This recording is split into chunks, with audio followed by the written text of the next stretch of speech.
Magandang umaga pa pala. Magandang umaga sa inyo lahat. Good morning.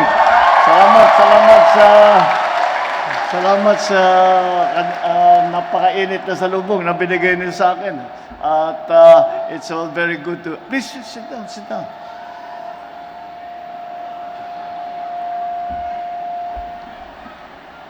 At napakagandang pagkakataon to para makita natin ang ating mga presidential scholar. At ito'y nanggaling, nandito lang ako para tignan at matiyak na maganda naman ang patakbo ng at tinitignan kung successful itong ating programa. Ito yung program natin, the first part of the program is about yung sa mga ating sa LGSF na binigay natin para sa local government. Pero hindi lamang sa governor, sa mga mayor at saka sa mga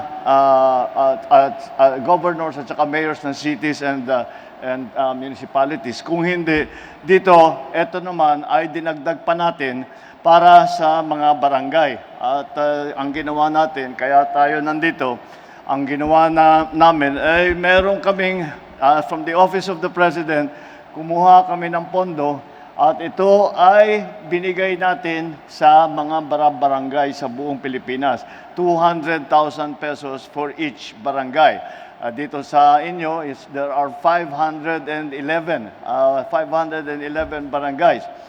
At doon ang aming hinihiling sa ating mga barangay official ay kako sa kanila, napakasimple lang ang aming gagawing program. Ang program natin ay unang-una, doon sa 200,000 na ating binibigay sa bawat barangay, ang sinabi lang namin sa mga barangay official, ang gagawin ninyo, yun sa 200,000, yung 100,000 dyan, mamili kayo sa bawat barangay, mamili kayo ng 5 magiging presidential scholar. Kaya't yan ang tawag sa inyo ngayon, presidential scholar, dahil ito ay program galing sa Office of the President. So, sa 100,000 na yun, mamimili ng 5 at yun, bawat doon sa magiging presidential scholar ay mabibigyan ng 20,000, 20,000 para sa inyong pag-aaral. At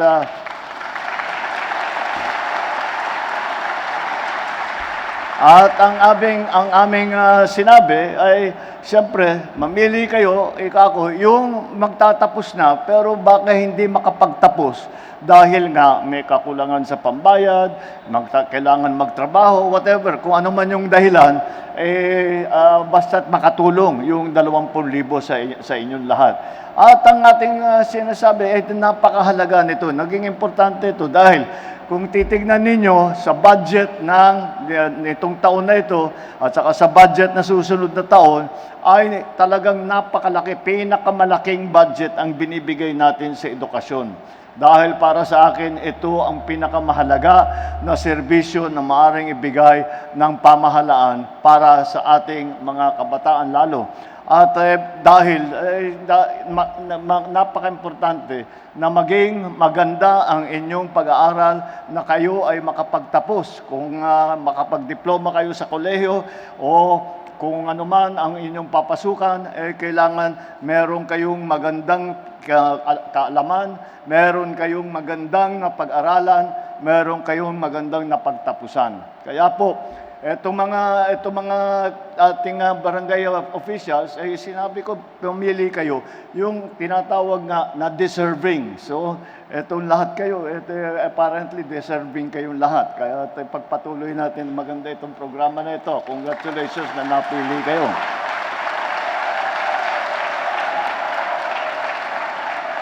Bakit natin pinaprioritize? Bakit natin pinaprioritize ang edukasyon? Bakit mahalaga ang edukasyon? Dahil unang-una, para sa komunidad, ito ay may importante para naman kayo ay meron kayong magandang napag-aralan, meron kayong magandang naitapos sa eskwela. Ay kapag ganun, yung inyong kaalaman, lagi ko nga sinasabi dun sa pagkinakausap ko rin yung mga ibang presidential scholar, lagi kong sinasabi na itong kaalaman na makukuha ninyo sa eskwela, yan ang yaman. Yan ang ibang klaseng yaman yan. Hindi parang pera lang yan. Hindi lang parang may maganda kang malaking bahay. Hindi ganit. Ibang klaseng ang kayamanan, ang kaalaman. Dahil kung ano man ang natutunan ninyo sa inyong pag-aaral, ay yung kayamanan na yan ay hindi na maaring kunin sa inyo. Hindi maaring agawin sa inyo, hindi maaring nakawin sa inyo, at habang buhay, sa inyo na yan, yung yaman na yan. At araw-araw, magagamit ninyo yung kaalaman na yan para pagandahin ang inyong buhay, para pagandahin ang buhay ng inyong pamilya, pagandahin ang inyong komunidad, at sa ganung paraan, pagagandahin din ninyo ang buong Pilipinas. Dahil pagka magandang edukasyon ng population, ng ating mga kababayan, kayo, pagka naging maganda, ay marami kayong magagawa ng pampatulong. Hindi lang sa sarili ninyo, kundi sa inyong mga kapwa Pilipino. At yun ang pinakamahalaga sa lahat, na tayo ay magtulungan, may kakayahan tayo magtulungan upang pagandahin ang Pilipinas, upang tulungan ang ating mga kababayan. At lagi ko pong... At isa pang bagay kung bakit mahalaga ang edukasyon. Dahil kami ngayon na nakaupo dito sa mga matataas na posisyon, ay hindi naman kami nandito habang buhay. Hindi naman kami dito forever. At darating din ang panahon, at kayo, mga bata pa kayo, kala ninyo matagal pa yan. Pero darating ang panahon na ang mga kababayan natin sa inyo na nakatingin, sa inyo na umaasa na kayo ang magiging leader, kayo ang magseserbisyo publiko. Kaya't kailangan handa kayo para sa anumang gagawin ninyo. Kapag sinasabi ko serbisyo publiko, hindi ko lang ibig sabihin na magtatrabaho kayo sa gobyerno. Iniisip ko lahat ng gagawin ninyo upang tumulong sa inyong komunidad.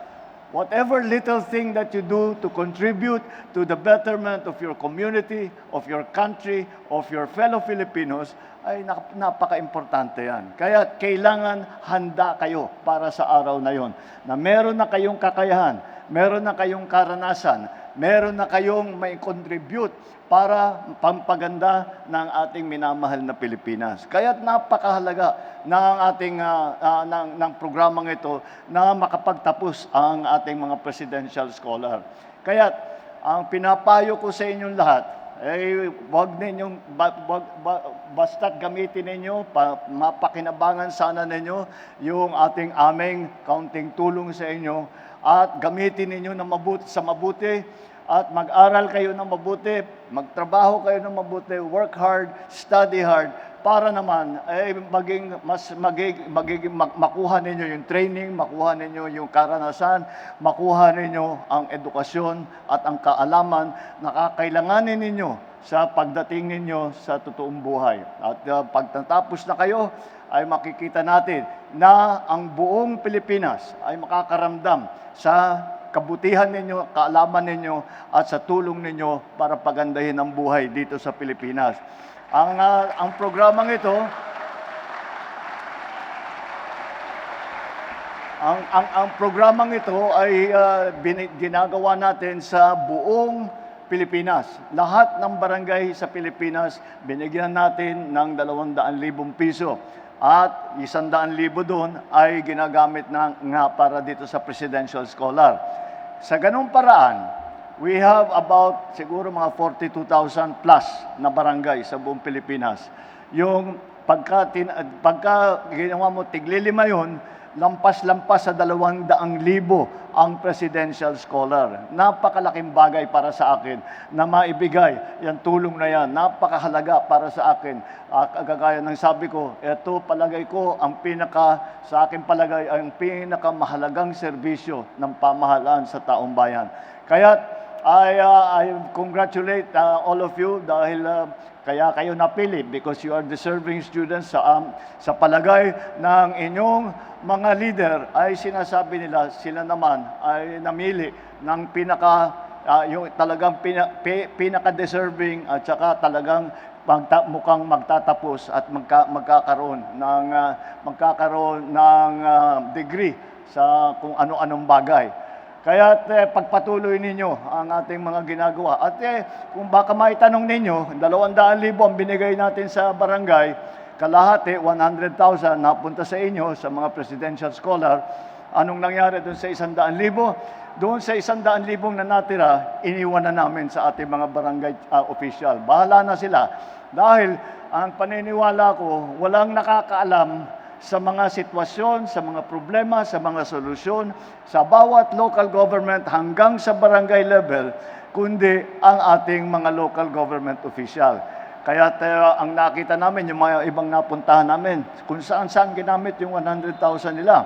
Meron bumili ng motorsiklo, meron bumili ng computer, meron bumili ng monoblock, meron kung ano-ano. At yun ang pangangailangan nila. Kaya pinabayaan na natin ang ating mga barangay official na mamili kung saan nila ilalagay yung kanilang naiwan na 100,000. Yung 100,000 napunta naman sa ating mga presidential scholar. Please use that money well.